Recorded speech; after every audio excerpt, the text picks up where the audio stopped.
자, 여러분의 눈이 저와 함께 말씀을 보면서 묵상하도록 하겠습니다. 오늘은 사무엘하 말씀으로 나아갑니다.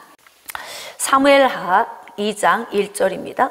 그 후에 다윗이 여호와께 여쭈어 아뢰되 내가 유다 한 성읍으로 올라가리이까 여호와께서 이르시되 올라가라. 이때가 언제냐면 사울이 죽고 이스라엘의 왕이 없는 상태에서 다윗이 하나님께 질문하는 거예요. 하나님, 제가 유다로 갈까요? 그랬더니 하나님이 가라, 이렇게 명령을 하신 거예요.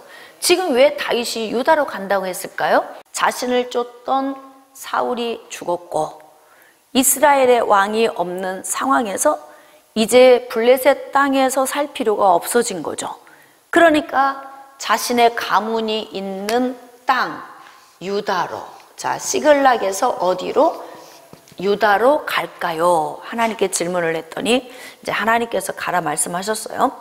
다윗이 아뢰되 어디로 가리이까 이르시되 헤브론으로 갈지니라. 유다에 속한 헤브론으로 하나님이 가라고 명령을 하시는 거예요.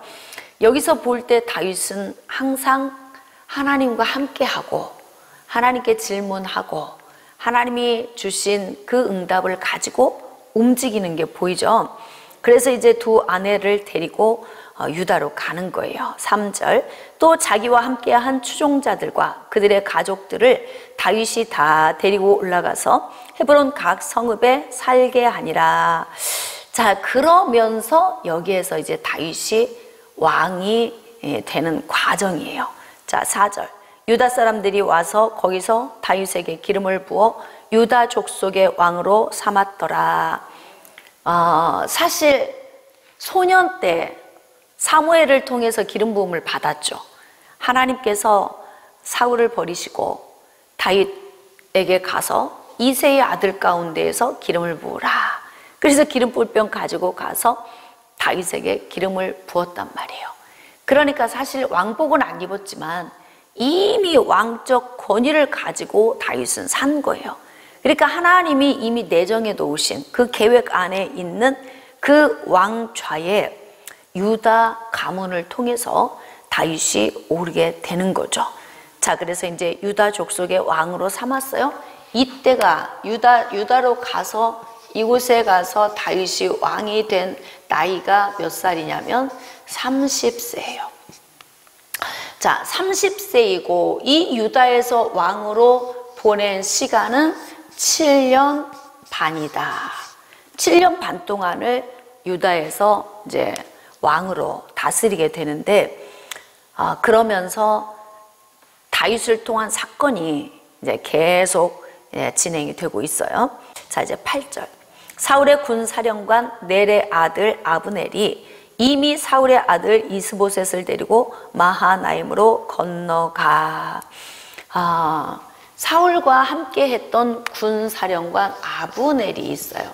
자, 이제 여기서 우리가 얽히고 설키는 문제가 앞으로 어떤 방향으로 가겠구나를 여기서 우리가 알아야 되는데, 사울의 군대 장관이었던 아브넬이 사울의 아들 이스보셋을 이스라엘의 왕으로 추대하는데 1등 공신이었어요. 그러니까 지금 남유다는 다윗을 왕으로 세웠잖아요. 그런데 북이스라엘, 그러니까 아직 지금 남북으로 갈라진 것도 아닌데 자기 지파, 자기 가문을 얘기하는 거예요. 그러니까 베냐민 지파에서 왕이 죽게 되었으니까 어떻게 해서든지 그 왕의 아들을 통해서 다시 왕위를 이어가게 하기 위한 그 아브넬의 그 수고가 결국 사울의 가문을 지금 또 이제 영위시키고 있는 거죠. 하나님께로부터 오지 않은 것입니다. 그럼에도 불구하고 아브넬은 이스보셋을 왕으로 세우죠. 그래서 어떻게 마하나임으로 건너가서 길랏, 아술, 이스라엘, 에브라임, 베냐민과 온 이스라엘의 왕으로 삼았더라. 그러니까 온 이스라엘이라고 하면 이게 남과 북이 갈라진 건 아닌데 어떻게 자연스럽게 가문에 의해서 갈라지다 보니까 유다 중심으로 다윗이고, 그리고 그 나머지 중심으로 사울의 가문이 세워지게 되는 거예요. 자, 그래서 이스라엘 왕으로 삼았더라. 그런데 여러분 사울 다음이 다윗, 그 다음이 솔로몬. 그러면 누가 빠졌어요? 지금 베냐민 가문을 중심으로 해서 이스보셋이 왕이 됐잖아요. 근데 성경에는 이스보셋을 왕으로 기록하고 있지 않아요. 계보에 보면 계보에 이스보셋이 들어가지 않아요. 그러니까 하나님께로부터 오지 않은 것은 하나님이 인정을 안 해주시는 거예요. 그래서 지금 아브넬을 통해서 이스보셋이 왕이 되었지만 실질적으로는 권위가 없는 왕이다. 자, 사울의 아들 이스보셋이 이스라엘 왕이 될 때 나이가 40세다. 2해 동안 왕 위에 있으니라. 자, 그러면 여기서 봅시다. 이스보셋은 2년 동안 왕 위에 있었어요. 유다에서 다윗은 7년 반 동안 있었습니다. 왕으로. 그러면 공백이 생기겠죠. 공백. 이 공백이 약 5년 반 정도의 공백이 생기는 동안 굉장히 사울과 다윗의 집안에 많은 전쟁이 있고 아주 혼란스러운 시기를 좀 보내게 돼요. 자, 이제 사울의 아들 이스보셋이 이스라엘 왕이 될 때에 나이가 40세고 2해 동안 왕이 있었대요. 유다 족속은 다윗을 따르니 다윗이 헤브론에서 유다 족속의 왕이 된 날수는 7년 6개월이었더라. 총 다윗은 40년간 왕위에 올라가 있었는데 7년 반 동안이었고 나머지 33년 동안은 전체 모든 12지파의 왕으로서 왕위를 누리다가 이제 세상을 떠나게 됩니다. 자, 12절. 넬의 아들 아브넬과 사울의 아들 이스보셋의 신복들은 마하나임에서 나와 기브온에 이르고 수르야의 아들 요압과 다윗의 신복들도 나와 기브온 못가에서 그들을 만나 함께 앉으니 이는 못 이쪽이요 그는 못 저쪽이라. 지금 이제 아브넬과 요압이 등장을 합니다. 아브넬은 사울의 군대 장관이었고요. 그 다음에 다윗의 군대 장관은 누구냐면 요압이에요. 근데 요압은 누구냐면 수루야라고 하는 누이예요. 누이의 아들이니까 조카인 거죠. 네? 그러니까 삼촌하고 조카예요. 네, 요압은 다윗의 조카였다. 근데 요압에게는 또 이따가 보면은 3명의 형제가 있어요. 그러니까 요압, 아비세, 아사헬이라고 하는 3명의 형제. 요압, 아비세, 또 아사헬. 여러분 좀 이름이 어렵고 약간 좀 헷갈리고 혼란스러워서 이게 도표를 그려놓고 봐야 좀 이해가 쉬워. 그냥 막 읽으면 이 사람이 그 사람 같고 저 사람이 이 사람 같고 막 이래요. 근데 자, 이제 아브넬이 요압에게 이르되 원하건대 청년들에게 일어나서 우리 앞에서 겨루게 하자. 뭐 이런 일을 굳이 이렇게 할 필요가 없는데 막 인생에 참 살다가 죽어가는 거 보면은 별일도 아닌데 목숨이 참 아깝게 죽어가는 경우가 많이 있어요. 근데 이제 아브넬은 누구예요? 사울의 군대 장관이었죠. 지금은 이스보셋을 왕으로 세운 사람이에요. 그러니까 이스보셋의 군대 장관인 거죠. 그러니까 지금 북쪽에서는 이스보셋이 왕을 하고 있고 남쪽에서는 다윗이 왕을 하고 있으니까 그들의 군대 장관 2사람 아브넬과 요압이 지금 이제 서로 뭐 전쟁을 하자, 뭐 청년들과 겨루게 하자, 결국 뭐 전쟁 아닙니까? 아주 잦은 전쟁이 계속 일어나게 되는 거예요. 그래서 어떻게 해요? 그들이 일어나 수대로 나아가서 베냐민과 사울의 아들 이스보셋의 편에 12명, 다윗의 신복 중에 12명, 그렇게 해서 전쟁을 하는 거예요. 싸움을 하는데, 자 16절, 각기 상대방의 머리를 잡고 칼로 상대방의 옆구리를 찌르매 일제히 쓰러진 거예요. 다 죽은 거죠. 12명이 그 자리에서 쓰러져 죽은 거예요. 왜 이런 일을 하는지 모르겠어요. 사람 안에 있는 그 악하고 독한 것이 이렇게 뭐 생목숨을 막 앗아가게 하는 이런 문제를 발생시키기도 합니다. 18절, 그곳에 수루야의 세 아들 요압과 아비새와 아사헬이 있었는데, 그러니까 다윗의 조카가 누이의 아들 3명이 다윗 주변에서 다윗을 돕는 그런 이제 군사로서의 삶을 사는 거예요. 근데 아비새와 아사헬이 있었는데 아사헬의 발은 들노루같이 빠르더라. 아주 그냥 신속한, 민첩한 그런 사람이에요. 그러니까 탁월하다는 의미가 있는 거죠. 이런 사람은 빨리 안 죽어야 또 많은 공을 남길 수 있고 다윗에게도 아주 필요한 사람일 거예요. 자, 이제 아사헬이 아브넬을 쫓아 달려가되, 아사헬이 누구예요? 다윗의 군대 장관 요압의 동생인 이스보셋의 군대 장관 아브넬을 막 쫓아가는 거예요. 그러니까 아브넬은 앞에서 도망가고 뒤에서 아사헬은 쫓아오고, 그러니까 아브넬이 아사헬 너냐? 이렇게 이야기하는 거예요. 그러면서 너 가서 빨리 다른 사람 쫓지 왜 이렇게 나를 쫓느냐? 그러면서 자꾸 그만 쫓으라 그러는데 아사헬이 포기를 안 해요.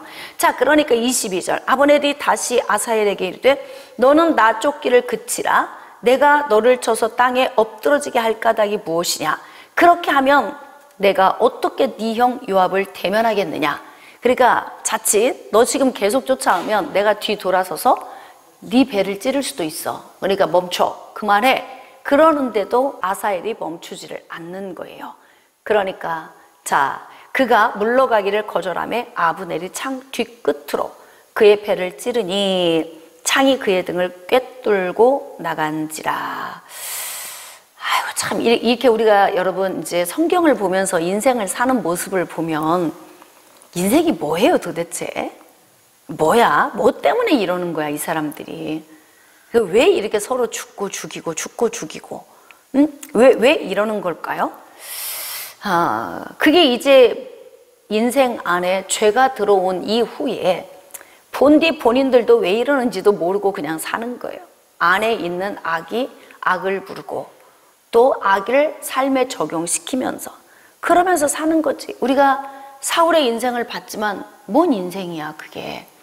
그렇잖아요. 왕좌에 있으면서 왕으로서 누릴 수 있는 건 하나도 누리지 못하고 다윗만 쫓다가 죽은 왕, 하나님께 버림받은 사울, 그의 인생 보면 참 인생이 무엇인가? 그러면 우리가 이걸 다시 내 삶에 적용했을 때 그럼 나는 누구인가? 내 인생은 어떻게 사는가? 나는 무엇 때문에 오늘 하루도 이렇게 막 씩씩거리고 응? 푸푸하면서 살고 있는가? 잘 생각해 보세요.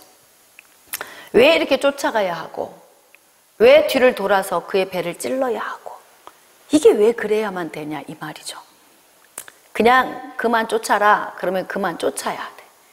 내가 뒤돌아서 너를 찌를 수도 있어. 그러면 그 위험이 올 수 있다는 것도 알아야 하고 그냥 오늘은 이 정도. 왜? 인생은 오늘이 끝이 아니에요. 내일도 살아야 하고 모레도 살아야 해요. 내일 해야 할 일도 많고 모레 해야 할 일도 많아요. 오늘 뭔가 다 해서 다 끝내버리려고 마음을 먹으면 안 돼. 오늘은 오늘의 분량만큼만. 그러니까 아사헬이 그냥 쫓다가 내가 혼자 쫓다가 저 사람 뒤돌아서 창을 거꾸로 잡으면 위험할 수도 있겠구나. 근데 발이 워낙 빠르니까 본인이 생각할 때는 모든 게 설마인 거지. 설마 내가 죽진 않아. 나 같은 용사가 죽임당하지 않아. 이렇게 자기가 자기를 자신하고 믿는. 근데 아주 간단하게 아브넬이 뒤돌아서서 그냥 창을 들고 탁 있으니까 그냥 빠르게 아주 가속이 붙은 상태에서 뛰어오던 아사헬의 배를 그냥 꿰뚫고 지나가 버렸다. 그래요. 그러니까 이렇게 보면은 인생이 참 각양각색의 모양으로 인생을 살지만 이런 모습을 보면은 인생이 참 허하다 이런 느낌이 느껴져요. 그래서 이제 거기서 엎드러져 죽은 거 아닙니까? 24절, 요압과 아비새가 아브넬의 뒤를 쫓아 기브온 거친 땅의 길가 기아 맞은 쪽 암마산에 이를 때에 해가 졌고, 그러니까 아사헬이 그 아브넬을 쫓아가다가 이제 죽임을 당했는데 그의 두 형 요압과 아비새가 그 뒤를 쫓아서 계속 오는 거예요. 근데 아사엘의 발이 워낙 빨라서 막 앞서가서 어디에서 죽었는지를 몰라. 그냥 막 뛰어가다 보니까 동생은 저기 죽어 쓰러져 있고, 요압과 아비새는 아브넬 쫓아서 계속 가는 거예요. 동생이 죽은 줄도 모르고. 베냐민 족속은 함께 모여 아브넬을 따라 한 무리를 이루고 작은 산 꼭대기에 섰더라. 아브넬이 요압에게 외쳐 이르되 칼이 영원히 사람을 상하겠느냐? 마침내 참혹한 일이 생길 줄을 알지 못하느냐? 네가 언제 무리에게 그의 형제 쫓기를 그치라 명령하겠느냐? 이제 그만 쫓아와라. 오늘 게임은 여기서 좀 끝내자. 그만하자. 지금 그 얘기 하는 거예요. 자, 요압이 이르되 하나님이 살아계심을 두고 맹세하노니 네가 말하지 아니하였다면 무리가 아침에 각각 다 돌아갔을 것이요 그의 형제를 쫓지 아니하였으리라 하고, 자, 이제 요압이 나팔을 부니까 무리가 머물러 서고 이제 뒤쫓는 것을 멈춘 거예요. 그래서 이제 온 땅을 지나 마하나임에 이르러서 아브넬을 쫓기를 그치고 돌아와서 무리를 다 모아놓고 숫자를 세어보는 거예요. 그랬더니 누가 없어요? 자기 막내 동생 아사헬이 없는 거예요.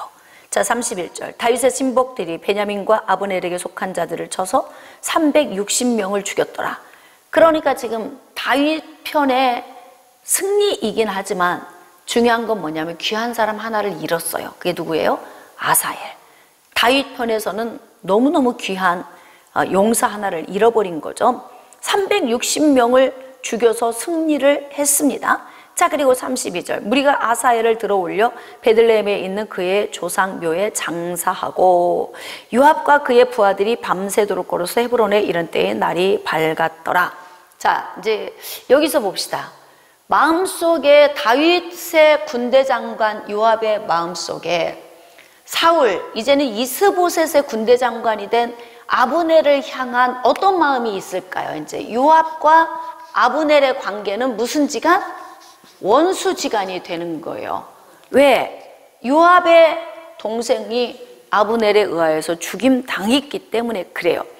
그래서 이제 그 이후로부터 사울의 집과 다윗의 집 사이에서 계속 전쟁을 이런 식으로 계속 전쟁을 하는 거죠. 자, 다윗은 점점 강성하여 가고 사울의 집은 점점 약하여 가니라. 이제 기울어지고 있다. 사울 가문이 기울어지고 있다, 이 말입니다. 자, 이제 거기 2절부터 5절까지는 다윗이 헤브론에서 낳은 아들들에 대해 기록되어 있어요. 자, 이제 6절입니다. 사울의 집과 다윗의 집 사이에 전쟁이 있는 동안에 아브넬이 사울의 집에서 점점 권세를 잡으니라. 자, 아브넬이 사울의 아들 이스보셋을 왕으로 세워줬기 때문에 이스보셋은 힘이 있을까요? 없을까요? 힘이 없어요. 힘이 없어. 바지사장이에요. 그냥 서 있기만 하는 거예요. 그리고 실질적인 권세는 누가 가지고 있는 거예요?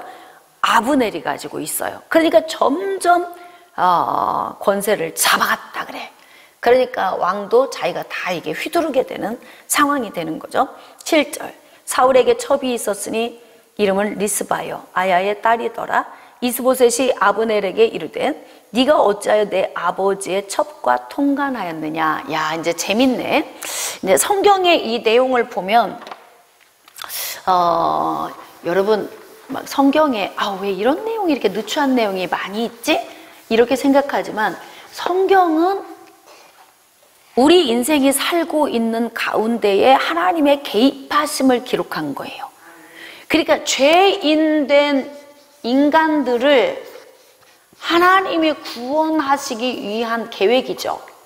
여기에 하나님이 개입을 하셨어요. 어디에? 인생살이에. 사람들의 인생살이에 하나님이 개입하셨어요. 누구를 통해? 예수 그리스도를 통해. 그러니까 성경에 기록된 내용은 말 그대로 인생이 살아간 삶을 기록한 거예요. 그러니까 신약보다 구약이 더 흥미진진한 것은 진짜 인생들이 살아가는 삶 속에서 하나님이 어떻게 개입을 하시고 하나님의 계획이 어떻게 진행이 되시고 하나님은 어떤 방법으로 일하시는가를 구약의 말씀을 통해서 다 알게 되는 거예요. 신약은 약 기록한 것이 100년이 안 돼요. 그냥 한 세기 안에 기록된 말씀이에요. 신약의 말씀은. 그런데 구약은 약 1500여 년간 기록이 됐어요. 그러니까 기록이 된 이 내용 중에 어떻게 해요? 그들이 살아온 삶에 하나님의 역사하심이 기록되어 있었기 때문에 그래서 우리가 삶을 배우는 것이 구약에서 오히려 삶을 더 배우게 되죠. 이스보셋을 왕으로 세운 아브넬이 실질적인 실권을 쥐고 있어요. 그러니까 그 선왕이죠. 그의 첩인 리스바를 이제 범하게 된 거죠. 통간을 했다. 서로 소통을 했다. 서로 좋아해 한 거죠. 그러면 결국 여러분 선왕의 첩을 손을 대는 것은 누구를 무시하는 거예요? 왕 이스보셋을 무시하고 있는 거예요. 그러니까 그냥 있지 권력은 하나도 없어. 실질적인 실권은 아브넬이 다 쥐고 있는 거예요. 그러면 이때 이제 만약에 이스보셋이 아브넬에게 책망을 하면 어떤 상황이 벌어질까요? 에? 그러니까 이제 우리가 인생에서 나는 힘이 하나도 없어. 내가 높은 자리에 있어도 에? 교회에서도 목사님은 힘이 하나도 없고 장로님들이 실권을 다 쥐고 있다. 이런 교회는 담임 목사는 아무것도 못해요. 전부 장로님들이 알아서 다 커트하고 본인들이 다 알아서 하거든. 문제죠, 이건 사실은. 이 영적 지도자가 해야 될 어떤 권한이 힘이 없는 거예요. 그런 그림이 그려지네, 갑자기.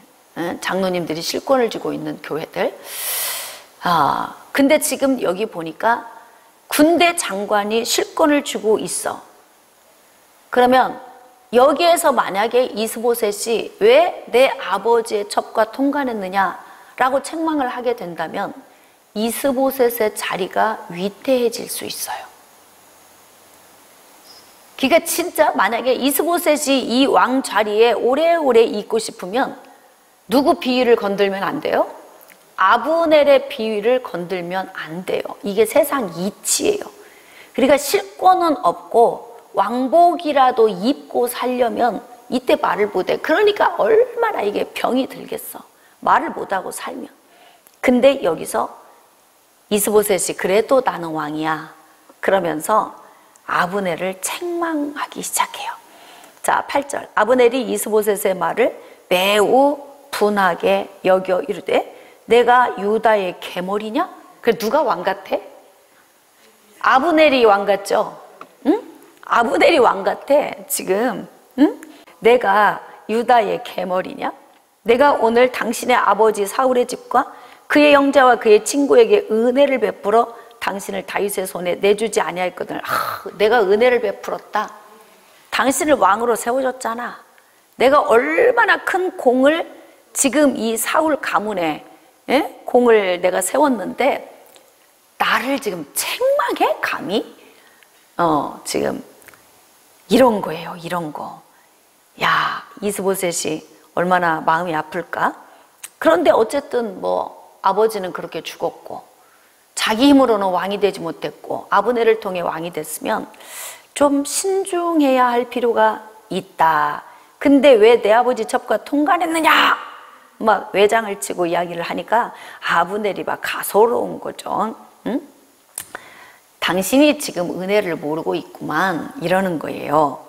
자, 당신이 오늘 이 여인에 관한 허물을 내게 돌리는도다. 자, 여기서 우리가 또 깨달을 게 있어요. 이 허물이 지금 누구로 돌아가? 리스바한테 허물을 돌리잖아요. 그러니까 여자가 홀려서 이건 이 시대에는 좀 그렇지 않았을 테고 어쨌든 이제 아름답고 젊고 하니까 아브넬이 접근을 했을 것 같은데 그런데 여기서 뭐라고 하냐면 여인의 허물이다. 나는 아무 죄가 없다. 그렇게 이야기를 하잖아요. 그럼 여기서 우리가 또 생각나는 게 있어. 다윗의 딸 다말의 사건. 에? 그때 우리가 그 요나답이라고 하는 암논의 친구가 잘못 훈수를 둬서 암논이 다말을 범한 그 사건이 있잖아요. 그때에도 보면은 그렇게 간절히 원했는데 동침하고 난 후에 마음이 확 변하면서 막 욕을 하잖아. 이게 남자들의 심리적 요인 같아요. 어? 그래서 우리가 여기서 이제 그 남자들의 그 본성적인 것들을 우리가 보게 돼요. 그러니까 남자들은 자신의 욕구를 위한 충족이지 사랑이 먼저가 아니다. 근데 대개 여자들은 남자들이 가까이 접근해 오면은 사랑한다고 생각을 한다. 근데 남자들은 사랑이 우선이 아니고 몸의 욕구 충족이 우선이다. 이걸 여자가 잘 알아야 돼요. 자식들한테도 딸을 키우면 이런 이야기를 가르쳐 줘야 돼. 저는 우리 아이들에게 그런 얘기를 다 해줘요. 어려도, 아직 미성년자여도 남자를 조심해야 하는 이유가 뭐냐? 남자는 사랑이 우선이 아니고 욕구가 우선이다. 왜냐하면 몸이 반응하는 게 먼저니까.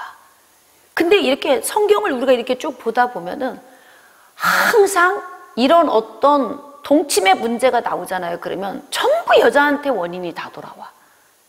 그쵸? 성경을 보면서 우리가 그 느끼잖아요.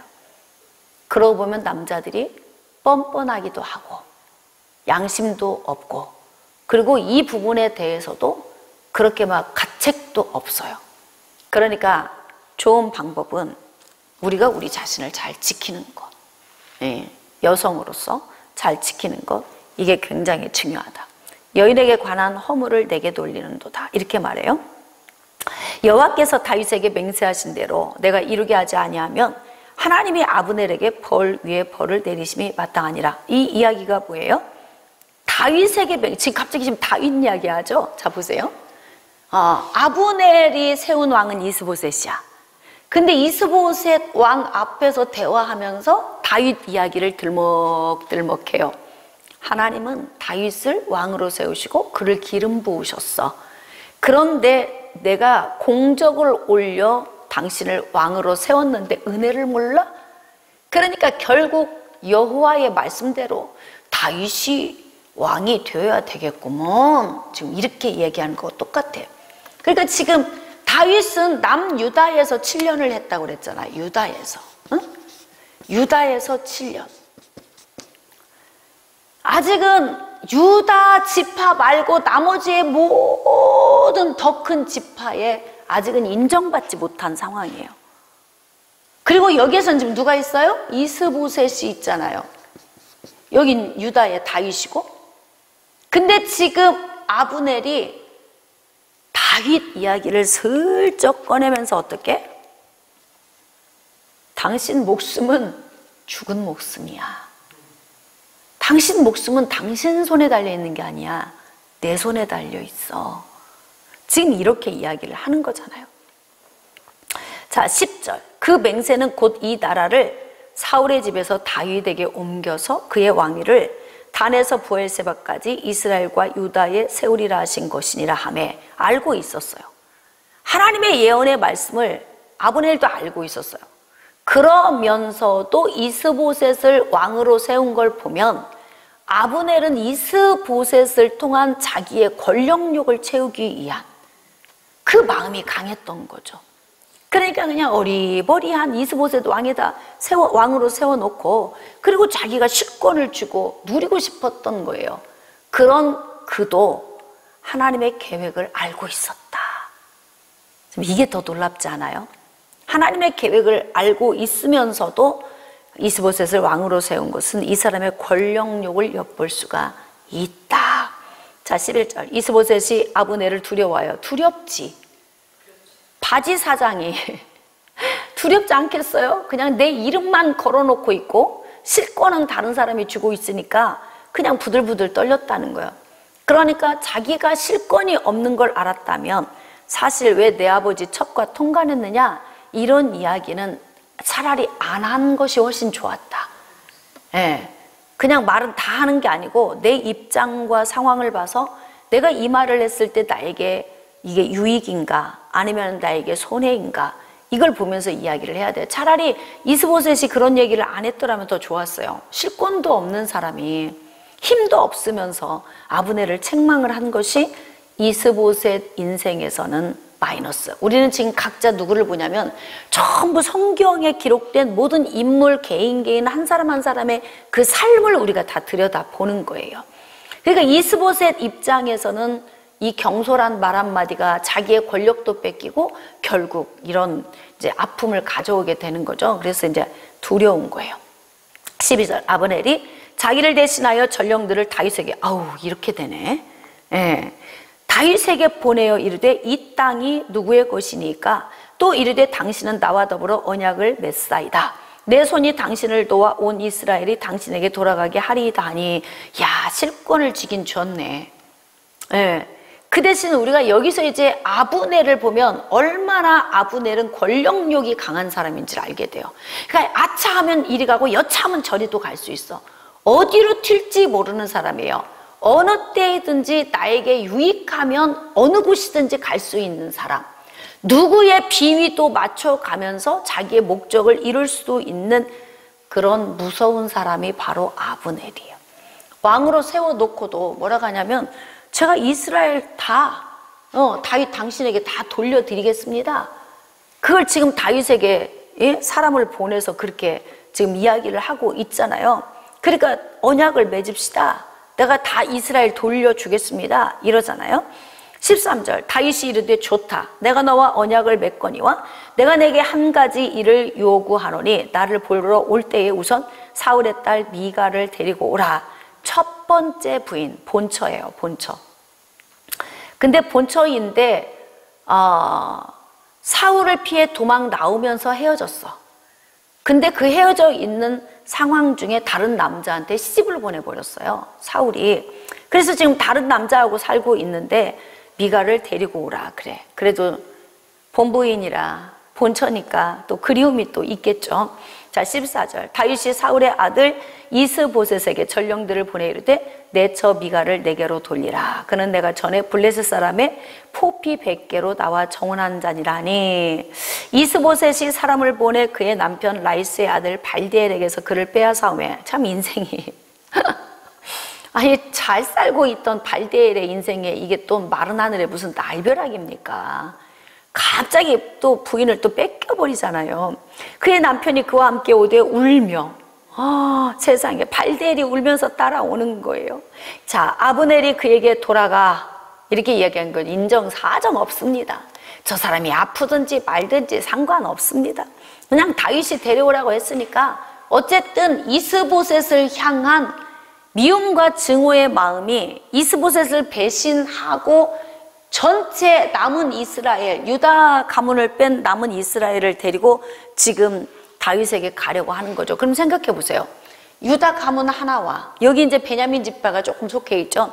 유다 가문과 그 다음에 나머지 이제 거의 10지파 정도 되는 이 큰 덩치를 가지고 다윗에게 가니까 아브넬은 다윗에게 가면은 다시금 다윗의 군대 장관이 될 수 있을 만큼의 그 공적을 쌓는 거예요. 자, 미묘합니다. 여기서 이제 잘 우리가 인생 돌아가는 걸 잘 봐야 돼요. 다윗이 얼마나 좋아. 나머지 모든 지파를 나에게 다 돌려준다고 하니까. 그러면 우리가 여기서 고민해야 할 필요가 있어요. 아브넬이 다윗에게 안 돌려주면 안 오나? 예? 진짜 그러니까 이제 성경 읽으면서 고민해 봐야 돼요. 다윗이 이렇게 아브넬의 말에 좋아하는 것 보면 다윗도 순간적으로 인간적인 욕심, 여기에 그냥 다윗도 훅 가버린 거예요. 왜? 아브넬, 네가 안 돌려줘도 이스라엘 백성은 하나님이 나에게 주신 것이다. 이런 믿음이 있어야 돼요. 왜? 하나님이 기름 부어 세우셨으니까. 그러니까 굳이 아브넬과 지금 담합할 필요가 있다 없다? 없어요. 좋아할 필요도 없어요. 그것 때문에 막 전전긍긍할 필요도 없고 아브넬을 막 후대할 필요도 없어요. 근데 이렇게 인간적인 면면이 드러날 때마다 어떤 문제가 오냐면 인간적인 문제가 발생을 합니다. 여기서 다윗이 막 좋아하잖아요. 내가 너와 언약 맺겠다. 응? 내가 내게 한 가지 일을 그 대신 요구한다. 미가를 데리고 오라. 이제 이렇게 돼서 이제 미가를 데리고 오는 거 아니에요? 자, 이제 17절. 아브넬이 이스라엘 장로들에게 말하여 이르되 너희가 여러 번 다윗을 너희의 임금으로 세우기를 구하였으니 이제 그대로 하라. 완전히 왕 같아, 왕 같아. 예? 그러니까 그동안 이스보셋을 데리고 가서 왕으로 세울 때에 이스라엘 장로들은 그동안 아브넬에게 요구한 게 있어요. 그게 뭐냐면 다윗을 왕으로 세웁시다. 이런 요구사항이 있었는데요, 아브넬이 거절을 한 거예요. 그리고 이스보셋을 왕으로 세웠는데 이제 나한테 책망까지 해? 그러니까 여기에서 진작에 장로들이 하자고 할 때 했으면 이런 문제 안 오잖아요. 그러니까 아브넬도 아주 인간적이다. 계산도 빠른 사람이다. 뭐 여차하니까 여차 아차 싶으니까 금방 돌아오잖아요. 굉장히 계산이 빠른 사람이에요. 근데 이런 사람들이 순간에는 작은 이익을 보는 것 같지만 넓게 보면 이런 사람들의 인생에 위험이 항상 도사리고 있어요. 그래서 아브넬이 베냐민 사람의 귀에 말하고 아브넬이 이스라엘과 베냐민의 온 집이 선하게 여기는 모든 것을 다윗의 귀에 말하려고 헤브론으로 가니라. 이제 아브넬이 직접 뜁니다. 직접 뛰어. 그리고 이제 헤브론으로 가는 거예요. 다윗을 만나러. 자, 아브넬이 부하 20명과 더불어 헤브론에 이르러 다윗에게 나아가니 다윗이 아브넬과 그와 함께한 사람을 위해 잔치를 배설하였더라. 좀 인간적인 모습이 막 나오죠. 그러니까 영적으로 산다는 것이 항상 영적으로 사는 것이 쉬운 것이 아니다. 막 순간에 인간적인 생각이 훅 들면 어떤 때는 내가 믿음의 사람 맞아? 이렇게 느껴질 때도 있잖아요.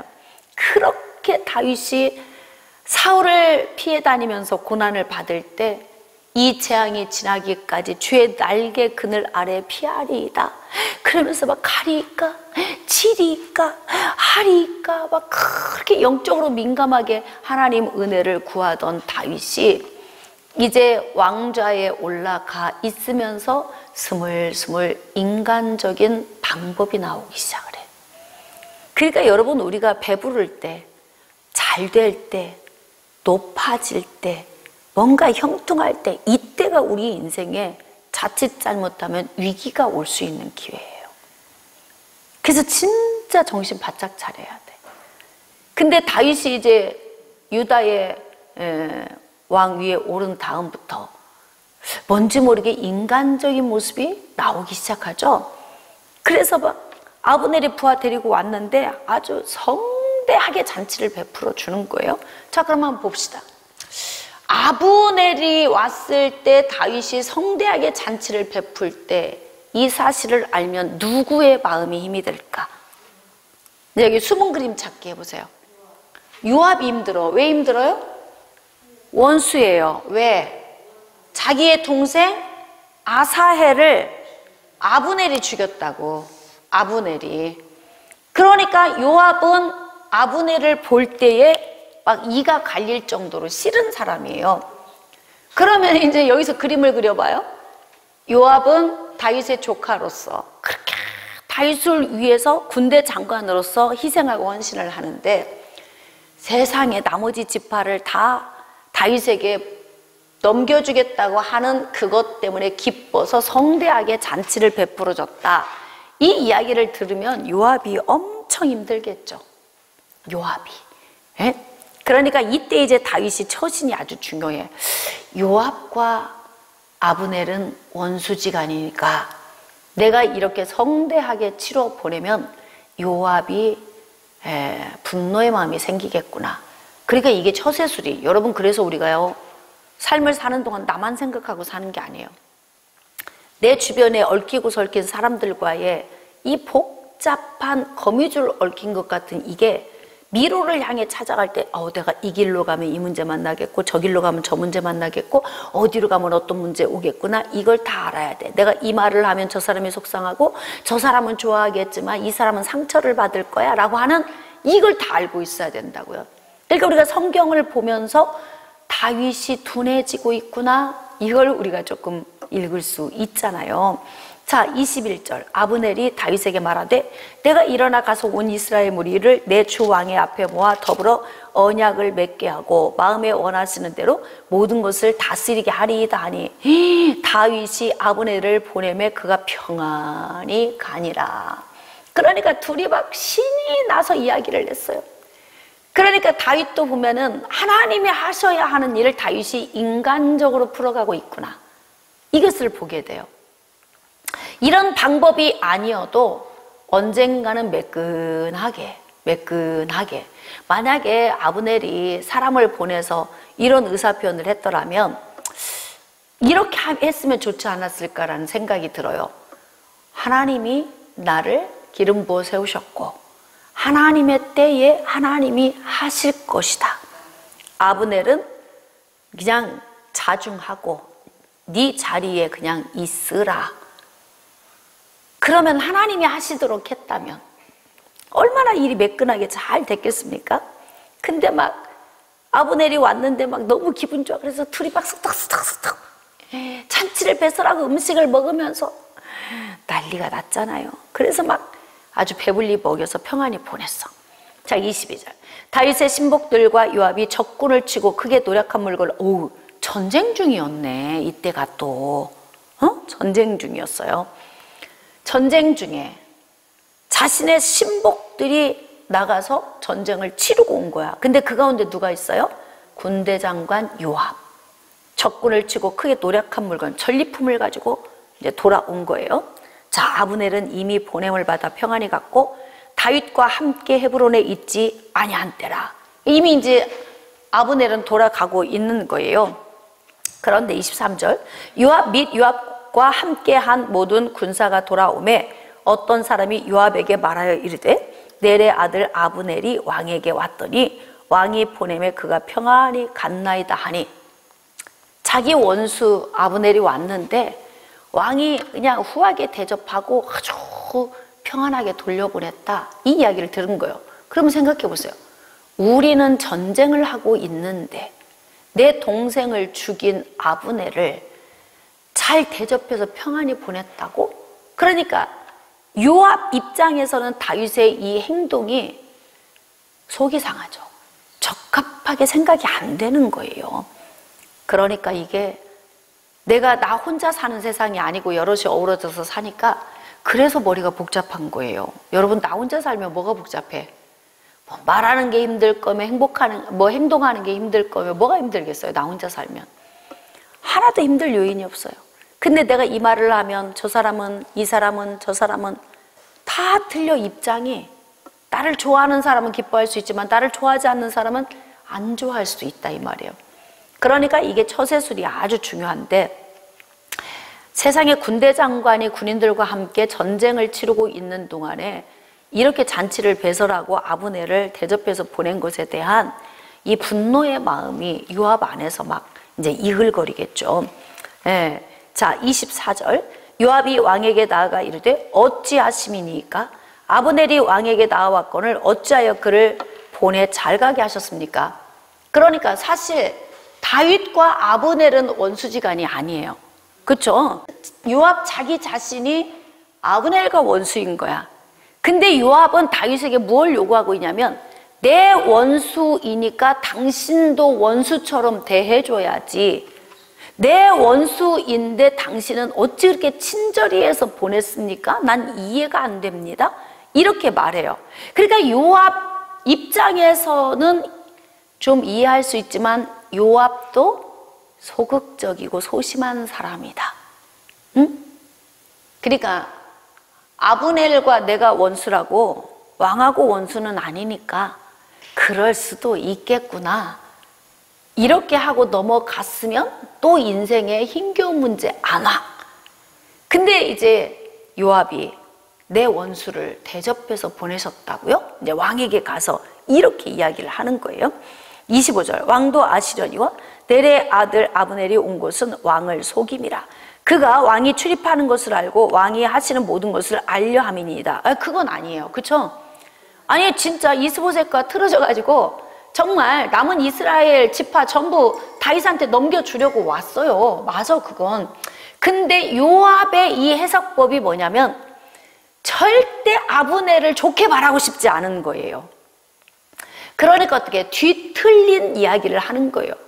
그자가 진짜 사람을 넘겨줄 줄 아십니까? 폐하. 에?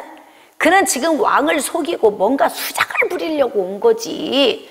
어찌 그렇게 순진하십니까? 막 이렇게 또 이제 자기만의 해석이 나오는 거죠. 그러면 이제 자, 아브넬의 해석, 다윗의 해석, 요압의 해석 다 틀려. 그러면 이게 하나가 안 되면 이제 헷갈리고 혼란스럽기 시작해요. 그러니까 사람은 다 뭐냐면 사람은 다 자기중심적이야. 어떤 사건을 해석함에 있어서 다 내가 보는 관점, 나의 시야에 의해서 이것을 해석하기 때문에 어찌 보면 그 말이 다 맞다. 예? 다 맞아요. 지금 여러분이 보실 때는 손잡이가 안 보이시잖아요. 아, 이 컵은 손잡이가 있네요. 근데 여러분은 뭐라고 해야 돼요? 시작. 손잡이 없습니다. 예? 나는 여기서 보니까 뚜껑이 보여요. 아, 이거는 손잡이와 뚜껑이 있네요. 근데 멀리서 보면 하나처럼 보여요. 색이 하나여가지고. 뭐 이렇게 보면 뚜껑이 또 더 안 보일 수도 있고. 근데 그게 뭐냐면 내가 바라보는 내 눈에 보이는 대로 해석을 했기 때문에 그래서 다 보면은 다 맞는 말인데 정답은 아닐 수 있다. 그 사람의 관점으로 본 것이 맞는 거지 정답이 아니다 이 말이에요. 그러니까 사람들이 항상 이야기할 때 보면은 당신은 코끼리 다리만 만지고 온 거야. 코끼리 다리만 만지고 와서 코끼리가 이래 라고 말하는 것과 똑같다는 거지. 코끼리는 전체를 다 봐야 돼. 그리고 말을 해야 되는데 뭐 코끼리 다리만 만지고 와서 코끼리가 이렇다 논하는 사람과 똑같은 것처럼 인생은 각자 자기식의 해석이 필요해서 무덤에 가서 물어보면 핑계 없는 무덤이 하나도 없다. 시어머니한테 가서 물어보면 나는 며느리 때문에 죽을 지경이다. 또 며느리한테 가서 물어보면 나는 시어머니 때문에 죽을 지경이다. 그게 다 자기 입장이에요. 다 틀린 말은 아니에요. 근데 그게 전체적인 문제를 바라볼 때에 자기 입장에서는 맞는 말이지만 정답이 아닐 수 있다. 이게 이제 상담을 하다 보면 가족 상담, 부부 상담, 고부간의 상담, 부모와 자녀 상담, 교우들과의 관계, 뭐 직장 동료와의 관계 이런 상담을 하다 보면은 다 맞아 말이. 맞아 그래 이럴 수 있겠다. 근데 그것을 제가 정답이라고는 말을 못 하겠습니다. 이런 경우 대부분이 다 그래. 그래서 지금 여기에서 이렇게 보면서 요압 입장에서는 정말 불이 나는 문제인데 다윗 입장에서는 인간적으로 볼 때는 아브넬이 나한테 이게 필요한 사람이구나. 이게 하나님 편에서 볼 때, 응? 자, 하나님 편에서 볼 때 요압, 하나님 편에서 볼 때 다윗, 하나님 편에서 보실 때 아브넬, 하나님 편에서 보실 때 이스보셋 다 틀려 입장이. 근데 진짜 우리가 이 과정을 보면서 여기서 딱 다윗이 여기에서 제대로 했더라면 힘겨운 문제 안 옵니다. 근데 하나님의 손에 붙들려 있는 다윗이 하나님 중심으로 문제를 안 풀어가니까 비극이 계속 와. 여기서 만약에 다윗이 하나님이 하실 겁니다. 하나님의 때에 하나님의 방법으로. 그러니까 당신이 이스라엘을 나에게 돌려준다고 되는 게 아니고 하나님이 하실 거니까 잠잠히 있으라. 예를 들면 이렇게 문제를 풀었더라면 모든 게 평안해. 모든 게. 이제 문제 풀어가는 법 아시겠습니까? 여기서 우리가 이렇게 보면서 자 26절 이에 요압이 다윗에게서 나와 전령들을 보내 아브넬을 쫓아가게 하였더니 시라 우물가에서 그를 데리고 돌아왔으나 다윗은 알지 못하였더라. 자 이제 다윗이 모르는 영역에서 뭔가 일이 일어나고 있어요. 왜냐하면 아브넬과 원수지간인 요압이 아브넬을 그냥 놔두지 않아요. 그래서 가고 열심히 돌아가고 있는 사람을 유혹해가지고 다시 돌아오게 만들었다 이 말이에요. 근데 누가 모른다? 다윗이 모른다. 27절입니다. 아브넬이 헤브론으로 돌아오매 요압이 더불어 조용히 말하려는 듯이 그를 데리고 성문 안으로 들어가 거기서 배를 찔러 죽이니 이는 자기의 동생 아사헬, 그거 보세요. 이제 아사헬 나오죠.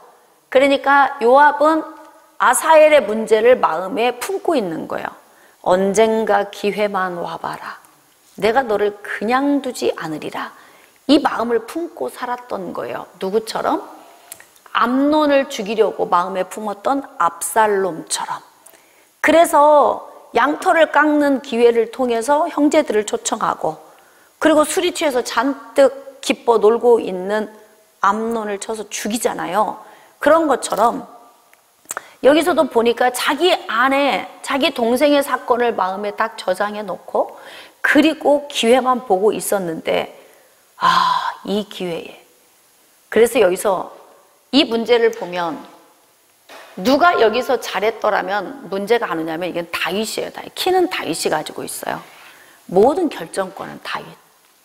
그러니까 앞서가는 사람, 가정에서도 가장, 부모, 사업장에서 사장, 교회에서 목사, 학교에서는 선생님들, 누구든지 앞장서서 가는 사람이 잘 서서 이 문제를 잘 줄을 타고 가야 이게 큰 문제가 발생이 안 돼. 시끌시끌한 가정, 시끌시끌한 교회, 시끌시끌한 나라 다 보세요. 누가 문제야? 지도자가 문제야. 지도자가. 그러니까 저는 여기에서 누가 문제라고 보고 싶어요, 여러분은? 등장인물이 많잖아요. 지금 계속 이제 등장인물들이 많이 올 거예요. 여기서 그러니까 저는 이제 믿음의 눈을 뜨고 보면서 다윗이 문제 해결하는 방식이 배가 뜨뜻해지고 왕으로 세워지고 나니까 기도도 안 하고 문제를 하나님께 묻지도 않고, 그리고 이 문제를 풀어가. 그러면서 어떻게 인간의 욕망이 스물스물 올라오면서 그냥 그 많은 사람 나한테 돌려주겠다 하니까 그냥 훅 가버리잖아요. 그러면 인간적인 생각으로 문제 풀어가면 이제 이런 문제가 와. 그래서 생 목숨이 또 죽어요. 여기서 요압이 아브넬을 죽이잖아요. 이유는 아사엘의 피 때문이다. 원수지, 감정을 가지고 있었던 거예요. 자, 28절. 그 후에 다윗이 들은 거예요. 자, 넬의 아들 아브넬의 피에 대하여 나와 내 나라는 여호와 앞에 영원히 무죄하다. 이거 내가 한 거 아니다. 자, 그럼 봅시다. 다윗이 지금 내가 한 거 아니다 얘기하잖아. 누가 한 거야 이거? 우린 이렇게 생각하잖아요. 물론 요압이 했지요. 요압이 죽였잖아요. 근데 제가 항상 문제는 어디로 가야 된다? 문제는 항상 근원으로 가야 된다. 근원. 그 가정에서든 어디서든 어떤 문제든 문제를 많이 발생시키지 않으려면 근원에 서 있는 사람이 처신을 진짜 잘해야 돼요. 아브넬을 요압이 죽였지만 요압이 아브넬을 죽여야 했던 이유가 무엇인가? 다윗의 행동이에요. 그래서 아브넬이 죽은 거예요. 물론 여기에는 아브넬 자신의 책임도 있어요. 왜? 자기가 왕으로 세워놓고 배짱 안 맞는다고 그냥 배신 때린다 그러잖아. 요즘 애들 말로 배신 때리고, 그리고 세상에 다윗에게 훅 달려가서 간신 같은 노릇을 하니까 모든 사람 안에는 요인이 다 있어요. 다 있지만 이 요인 덩어리들이 모여 살면서 아주 평안하고 조용하게 가려면 어떻게 해야 되냐면 중심된 축이 잘 서 있어야 돼요. 그래서 제가 다윗이 원인이다 이렇게 얘기를 하는 거예요. 그게 이제 다윗이 들었잖아. 그러니까 나는 무죄하다? 지금 이렇게 해요. 그 죄가 요압의 머리와 그의 아버지의 온 집으로 돌아갈지어다. 그러니까 너무 아까운 인물 하나 잃은 거지. 왜? 이스라엘 나한테 다 돌려주겠다고 했는데. 와, 이제 그러니까 얼마나 인간적입니까? 여기서 다윗이. 왜 어느 순간에 이렇게 다윗이 훅 이렇게 인간적으로 변해버렸죠? 응? 자, 30절. 요압과 그의 동생 아비새가 아브넬을 죽인 것은 그가 기브온 전쟁에서 자기 동생 아사엘을 죽인 까닭이었더라. 그러니까 이 말씀만 읽으면 아브넬이 죽은 것은 아사엘을 죽인 이유이다. 그러지만 우리는 좀 더 근본적인 거 볼 수 있어야 돼요. 그래야 인생에서 성숙해져요. 그래서 이렇게 얽혀 있는 사람들과의 삶을 살면서 얽히지 않도록 이제 중심을 이루는 사람이 처신을 잘해야 된다. 그렇습니다.